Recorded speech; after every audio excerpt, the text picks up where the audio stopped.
अब हम एग्जाम्पल 9 करेंगे।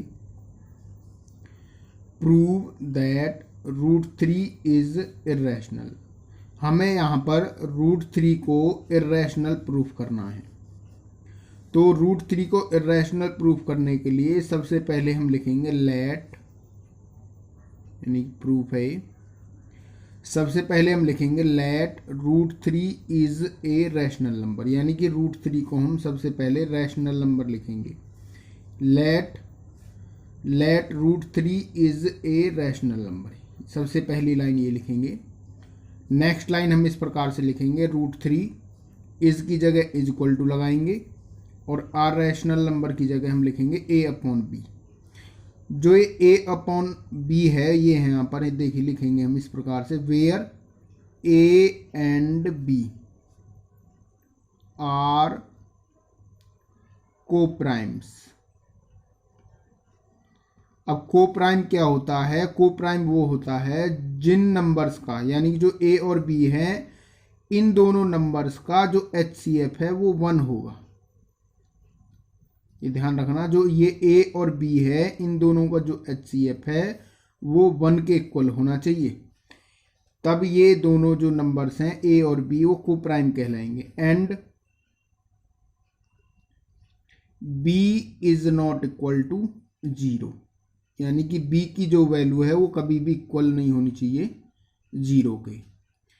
तो यहाँ पर देखो एक एग्जांपल मैं लेता हूँ, जैसे मैं ले लेता हूँ 6/5 है, मान के चलो ये a है और ये b है।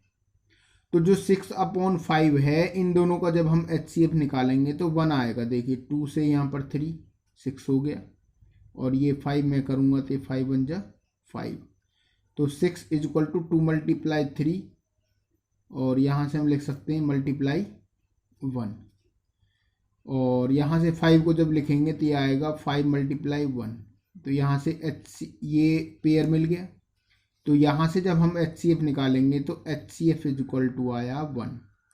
तो जब यहाँ पर HCF 6 और 5 का 1 है तो कह सकते हैं 6 एंड 5 आर कोप्राइम्स, यानी कि जब नंबर्स का, जिन नंबर्स का HCF 1 होता है वो कोप्राइम नंबर्स कहलाते हैं।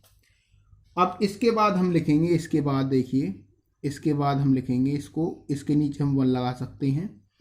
इसकी जो मल्टीप्लाई है इससे करेंगे b से, और इसकी मल्टीप्लाई इससे करेंगे, क्रॉस मल्टीप्लाई करेंगे तो ये आएगा b√3 इज इक्वल टू, यहाँ से आएगा ये a।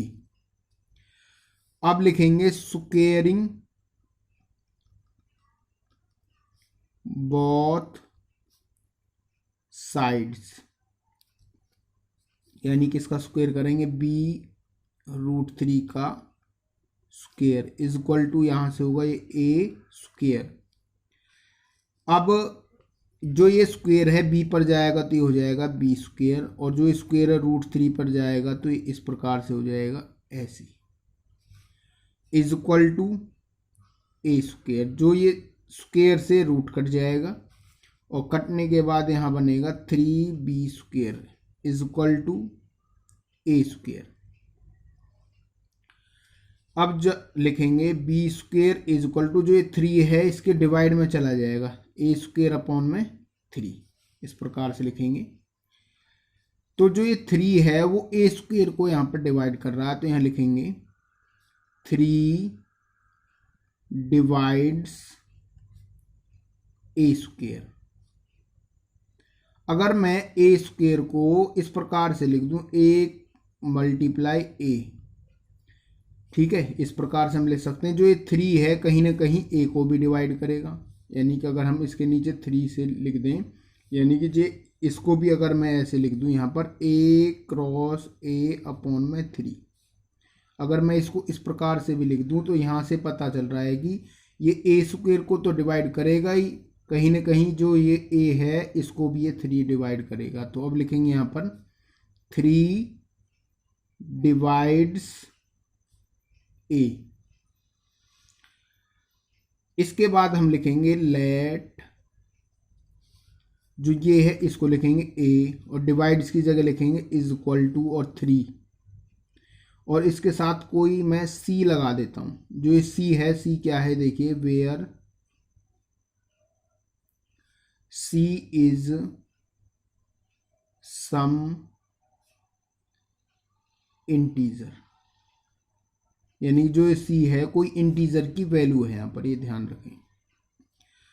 अब इसके बाद लिखेंगे put a is equal to 3c in equation 1। अब देखो इक्वेशन 1 ये है, इसको नाम देना है आपको इक्वेशन 1। ये यहाँ पर इक्वेशन 1 है, इसमें हम a is equal to 3c put करेंगे। तो लिखेंगे जो इक्वेशन 1 है 3b square is equal to a square. जो ये a की वैल्यू है 3c, इसको हम इसकी जगह रखेंगे a की जगह, यानी कि लिखेंगे यहाँ से ये 3b square is equal to,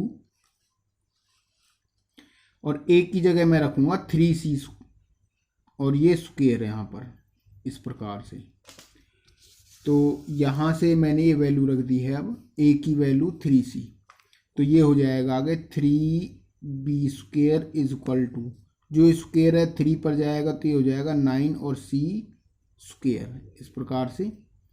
तो b square is equal to होगा,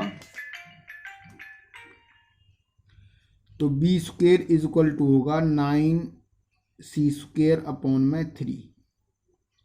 तो 3 से कैंसिल हो जाएगा 9 3 पर, और b square is equal to ये हो जाएगा 3c स्क्वायर। इसके बाद हम इसको इस प्रकार से लिख सकते हैं 3c square is equal to होगा b स्क्वायर के, और c square is equal to हो जाएगा b स्क्वायर अपॉन में 3, इस प्रकार से लिखेंगे। अब ये यहाँ से इस लाइन से हमें पता लग रहा है कि जो 3 है वो b स्क्वायर को डिवाइड कर रहा है। यहाँ लिखेंगे 3 डिवाइड्स b स्क्वायर। अगर हम इसको इस प्रकार से लिखें b मल्टीप्लाई b और इस प्रकार से, तो यहाँ से देखो ये पता लग रहा है कि जो 3 है वो b स्क्वायर को डिवाइड कर रहा है, और यहाँ से ये पता लग रहा है कि b को भी डिवाइड करेगा इस लाइन से। इस लाइन से तो हमने ये लाइन लिखी, और इस लाइन से हम ये लाइन लिखेंगे 3 डिवाइड्स b। तो यहाँ पर ये देखिए, यहाँ पर भी ये लाइन आई थी कि जो 3 डिवाइड्स a, इसको नाम हम देंगे इक्वेशन 2, जो इसको नाम हम देंगे इक्वेशन 2। और जो ये लाइन आई है हमारे पास 3 डिवाइड्स b, इसको नाम हम देंगे इक्वेशन 3। तो हम यहाँ से इक्वेशन 2 को लिखेंगे, यहाँ से ये लिखी हुई है 3 डिवाइड्स a, इसको हम यहाँ से लिखेंगे यहाँ पर। तो ये 3 डिवाइड्स a, ये इक्वेशन 2 है। अब यहाँ पर हम देख रहे हैं कि ये यहाँ पर कॉमन आ रहा है 3, तो यहाँ लिखेंगे HCF। तो यहाँ से जो HCF आ रहा है निकल के HCF इज इक्वल टू 3। जो ये HCF आया है ये A और B का आया है, यानी कि B और A ये दोनों, इन दोनों का आया है, यानी कि HCF A और B का है। लेकिन जो हमारा HCF था वो था 1, यानी कि जो ये लाइन है, अब इस प्रकार से लिखेंगे this contradicts the fact that HCF A, B is equal to 1, यानी कि जो हमने A और B का जो HCF माना था वो 1 था स्टार्टिंग में, तो यानी कि जो ये HCF आया है ये हमारा सही नहीं है, यानी कि ये गलत है। जब ये हमारा HCF गलत है तो जो हमारी सपोजिशन है, यहाँ पर देखिए, यहाँ पर हमने HCF 1 माना था, यानी कि A और B का जो HCF था वो था 1, लेकिन हमारा जो HCF है वो 3 आया है। तो दिस यानी कि ये जो HCF है कॉन्ट्राडिक्ट कर रहा है the fact that HCF A, B is equal to 1, यानी कि ये बात सही नहीं है, ये बात गलत है। HCF क्या होना चाहिए था? 1। अगर 1 होता तो रेशनल है, लेकिन यहाँ पर HCF आया है 3, तो इस वजह से ये जो सपोजिशन थी, जो हमने लेट किया था, वो गलत है। तो therefore our supposition is wrong. तो अब लिखेंगे नाउ हेंस